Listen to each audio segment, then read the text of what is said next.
من كل شيطان وهمة ومن كل عين لامة أعوذ بكلمات الله التامة من كل شيطان وهمة السميع العليم من الشيطان الرجيم عليهم غير المغضوب عليهم ولا الضالين آمين الله أكبر من خطفت الخطفة فعصبوا ثياب ساكت أصوات من نار والحزن فلا تنتشرون بسم الله الرحمن الرحيم ولا حول ولا قوة إلا بالله العلي الله أكبر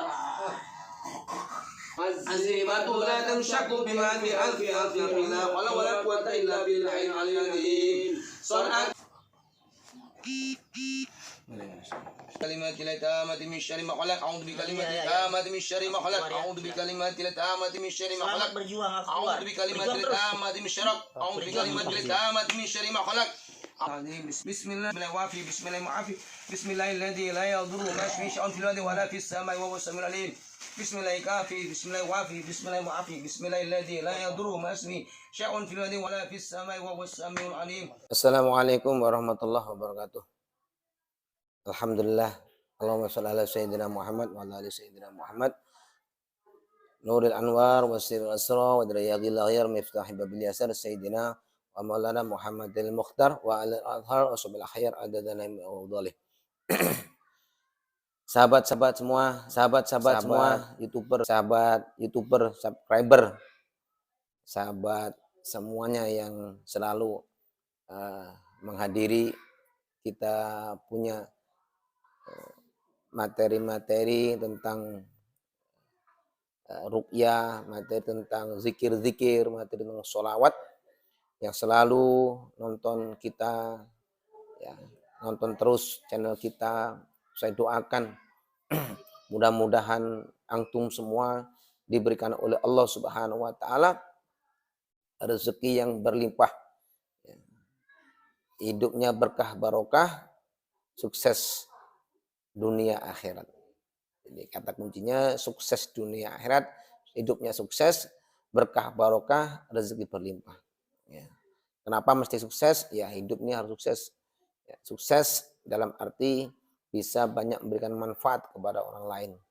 Kalau ada rezeki, alhamdulillah rezekinya. Hatinya juga sukses, pikirannya sukses, pikirannya tenang untuk ibadah. Ya, sukses itu adalah ketika seorang bisa beriman, beribadah kepada Allah Subhanahu wa taala dan banyak berbuat kebaikan-kebaikan untuk kepada Allah, kepada orang tua dan manfaat kepada umat. Dan berkah barokah. Kalau hidup berkah barokah berarti hidupnya betul-betul memberikan kehidupan yang bermanfaat. Itu namanya hidup yang berkah barokah. Berkah dan barokah. Berkah itu memberikan satu nilai additional berupa tambahan-tambahan kenikmatan. Barokah adalah memberikan kemaslahatan. Kemudian rezeki berlimpah. Kalau rezekinya berlimpah, kita bisa banyak memberikan manfaat kepada orang lain, bisa berbagi kepada orang lain. Nah, itu kuncinya. Hidup sukses, berkah barokah, rezeki berlimpah. Insyaallah. Amin ya rabbal alamin. Sahabat-sahabat dimanapun antum berada, terus simak. Jangan lupa saya mohon keikhlasannya antum semuanya, bantu subscribe, bantu share, bantu like, dan kirimkan kepada sahabat-sahabat semuanya dimanapun antum berada, sehingga apa yang pada kesempatan malam ini kami sampaikan memberikan manfaat buat kita semua. Pada kesempatan kali ini akan saya sampaikan satu keadaan kondisi apa ciri-ciri atau apa tanda-tanda orang itu kena gangguan. Orang kena gangguan berupa gangguan sihir atau kiriman, paketan, itu JNE atau JNT apa ya istilahnya, kiriman, paketan, gangguan jin, itu ciri-cirinya ada. Nah, pada kesempatan kali ini akan kami sampaikan dan beberapa biasanya penyebab-penyebabnya. Ini agar kita bisa mengetahui kalau ada penyebabnya, ada tahu kita, itu berarti kita dalam kondisi sedang kondisi kena gangguan. Nah, walaupun ini tidak seluruhnya sama persis, tapi paling tidak ini menjadi satu referensi bahwa beberapa kondisi-kondisi ini adalah ciri orang-orang yang kena. Dasarnya adalah bahwa Rasulullah sendiri juga pernah menyampaikan, atau perkataan daripada ulama juga pernah menyampaikan, dan pengalaman kami pribadi sebagai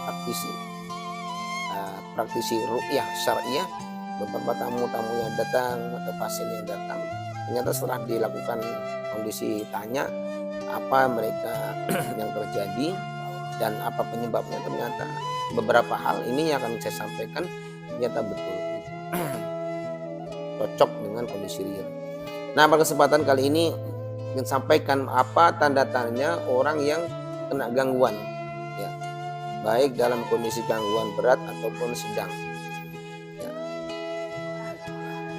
Pertama yang ingin saya sampaikan, ya, tanda-tanda orang kena gangguan, ya, gangguan jin, gangguan kiriman, paket yang dalam kondisi berat. Yang pertama adalah bahwa orang itu pasti dalam keadaan dia sakit berat. Ya, sakitnya berat itu bahwa sakitnya setelah dilakukan tes, cek secara medis ternyata nggak ada. Ketika cek medis nggak ada penyakitnya, dilakukan rongsen tidak ada penyakitnya, dicek darahnya normal, ini hasil tes medisnya check up semua normal, tapi mereka merasakan sakit.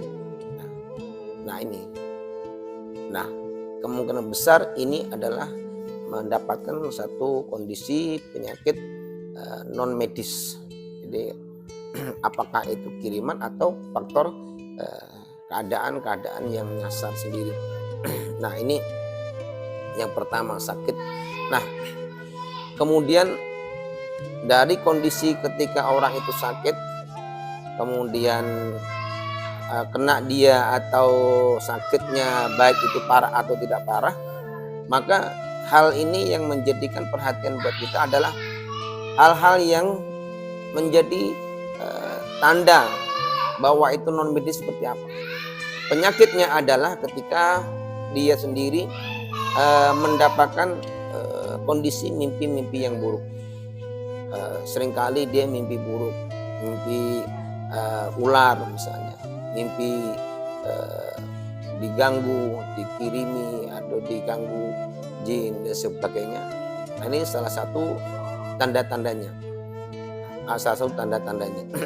Sehingga Pak, dan sakitnya itu ada jam-jam tertentu, jam 12 malam, jam 1 atau kemudian sampai jam 3 atau maghrib ketika dia sakit. Asal maghrib sakit, asal jam 10 dia sakit, jam itu enggak gitu. Nah, biasanya ini juga ketika memang itu adalah merupakan paket, jam 10 itu dia sedang diproses, dikerjain oleh seseorang, oleh fulan. Nah begitu, jam 12 sakit sampai terus. Nah, itu berarti sedang proses, artinya yang terjadi sedang dia dikerjakan oleh fulan. Nah, selain mimpi-mimpi buruk, mimpi kemudian hal-hal yang kemudian kehidupannya yang kedua selalu bermasalah. Jadi bertengkar sama istri, sama anak, sama keluarga, bertengkar terus, cekcok terus, dan kondisi di rumahnya adalah panas, bertengkar dan kondisi rumahnya panas. Nah, kemudian ciri berikutnya adalah bahwa dia selain daripada tadi mimpi buruk, kemudian ngigau, berikutnya yang keempat adalah dia nggak bisa tidur, gelisah malam, asal itu nggak bisa, asal bangun dia bangun terus, tidur sebentar dia bangun, nggak bisa tidur, pokoknya merusak gelisah. Asal kemudian yang kelima biasanya ada ketika dia mau tidur takut. Ada ketakutan yang membuat dia terbayang-bayang oleh sesuatu. Ketakutan tanpa ada dasar. Orang yang takut tanpa ada dasar itu adalah berarti dia kondisi tidak normal. Normal manusia sebenarnya harus kuat, harus berani, tidak ada halnya. Tapi ini kok takut gitu. Tidur takut. Gitu. Nah ini juga bahaya. Atau sebaliknya, orang sendiri di rumah dia nggak takut. Ada saya pernah menemukan seorang perempuan yang nggak sebutkan namanya, bahwa dia hidupnya sendirian, dia nggak takut. Tapi dia asal diem di kamar, dia bicara sendiri, ngobrol sendiri. Kemudian dia salah jalan sini nggak takut, ngobrol sendiri, ngobrol sendiri. Nah ternyata apa? Dia ngobrol sendiri dan dia bercakap-cakap, ternyata ada jin yang ngajak dia ngobrol. Ternyata dia dalam dirinya udah dimasuki jin, masukkan jin, baik jin liar atau jin yang merasa dia terganggu, kemudian masuk dalam dirinya, terus komunikasi terus dengan jin dia. Ngobrol-ngobrol sendiri, di kamar ngobrol sendiri, ketawa sendiri. Itu udah jelas gangguan. Dia dalam dirinya ada jin. Nah, kemudian tanda-tanda lain yang berikutnya adalah bahwa ketika ternyata ada hal-hal yang menyebabkan bahwa gejala di rumah, misalkan dia menemukan hal-hal yang aneh, misalkan di rumah tiba-tiba ada bungkusan, ada di depan rumah ditemukan semacam bungkusan ya, atau kemudian disiram bunga, kembang, segala macam hal-hal yang aneh. Jadi hal-hal aneh itu berarti di situ adalah hal-hal yang menjadi satu indikasi-indikasi yang berkemungkinan. Namun yang paling penting adalah bahwa dari sekian banyak tanda-tanda orang yang kena gangguan, ciri yang paling sangat terkuat yang pasien pernah datang ke tempat kita adalah bahwa ada biasanya faktor bisnis atau faktor interaksi sosial, kemudian terjadi masalah ya, kemudian terus dia merasakan keadaan tidak nyaman, usahanya bangkrut, kemudian terus dia menjadi kacau pikirannya, dia galau. Nah, dan salah satu yang pernah kami datangi, tanyain di rumah, ada waktu dia datang ke rumah, bahwa dia tidak pernah sholat, asal sholat berat, asal membangun malam berat, jangan kena bangun malam, sholat aja yang siang biasa, duhur, asar, tidak kuat, mahar tidak kuat sholat, pokoknya malas terus asal. Nah ketika mau dikuatkan, dia capek, ngantuk, letih gitu, terus kemudian ada saja aktivitas yang lain sehingga tidak sholat. Kemudian ketika dengar azan dia rusing, dia bising, tidak nyaman. Kemudian ketika dia ada ngaji Quran, dengar dia panas, dibacakan Quran, ada orang dengar baca Quran dia panas. Nah itu juga salah satu tanda-tanda yang buat mereka kena gangguan ada. Nah orang-orang yang kemudian dalam kondisi seperti ini, sebaiknya apa yang dilakukan? Maka segeralah konsultasi, segera konsultasi kepada peruqyah syariah. Ingat, peruqyah syariah ya, ruqyah syariah yang mereka hanya membawa daripada ayat-ayat Al-Quran, tawasul kepada Al-Quran, kepada baginda Rasulullah SAW untuk meminta keberkahan, karomah, kemuliaan daripada bacaan-bacaan Al-Quran itu, dan minta kepada Allah dari mukjizat dari Al-Quran itu atau hadis, karena ada hadis-hadis yang digunakan untuk bacaan. Nah insya Allah dengan begini nanti ketahuan ketika dia terdeteksi, ketika ada satu kondisi yang dia dibacakan ayat-ayat ruqyah, maka dia sudah mulai galau. Kadang-kadang belum sampai dibacakan karena di dalam dirinya sudah ada yang masuk dalam tubuhnya, jin atau paket, maka mereka sudah gemeteran, ketakutan begitu. Dan mereka biasanya ketika mau datang konsultasi kepada seorang ustadz atau seorang peruqyah, maka dia tidak mau, mengelak. Ada saja acara, kemudian nggak jadi berangkat ke tempat kita, atau ada terhalang begitu. Dan mereka selalu menunda-nunda untuk kebaikan. Karena apa? Jelas bertolak belakang, kalau jinnya atau paketnya atau untuk menghancurkan keluarga panas terus, dan keluarga panas, atau untuk menghancurkan dirinya ditumbuh sakit, penyakit di mana. Nah ini cepat harus segera dieksekusi, harus segera ditangani. Kenapa? Seseorang yang dalam kondisi normal sehat, ya, badannya sehat, dimasukin jin ya, atau paketin jin, apa saja itu jin yang masuk. Ingat, jinnya kebanyakan jin yang kafir. Jin yang kafir itu kebanyakannya adalah ya jin-jin god, jin yang di kamar mandi, jin god, jin kotor semuanya. Kalau kotor berarti dia tidak sholat, atau kafir dia nggak sholat, maka kotor dia. Orang yang kotor berarti segala macamnya makannya haram-haram. Hidupnya tidak pernah ibadah pada Allah, kafir namanya kafir. Nah ketika masuk ke dalam tubuh ini bersih, kita masukkan yang jenis kotor, maka lama-lama akan menjadi kotor. Badan kita panas, demam, sakit, maka timbulkan nanti lama-lama jadi penyakit kronis, bisa jadi kanker segala macamnya. Itu lama bahayanya seperti itu, karena apa? Dimasukin benda yang kotor, jin tadi. Tapi kalau kita normal, alhamdulillah sehat badannya, sakit-sakit hanya fisik biasa begitu. Nah itu non fisik, itu resikonya berbahaya. Nah oleh karena itu harus segera ditangani dengan baik. Nah oleh karena itu sahabat-sahabat semuanya yang dimuliakan Allah Subhanahu Wa Taala, ini beberapa tanda-tanda indikasi orang-orang yang kena gangguan.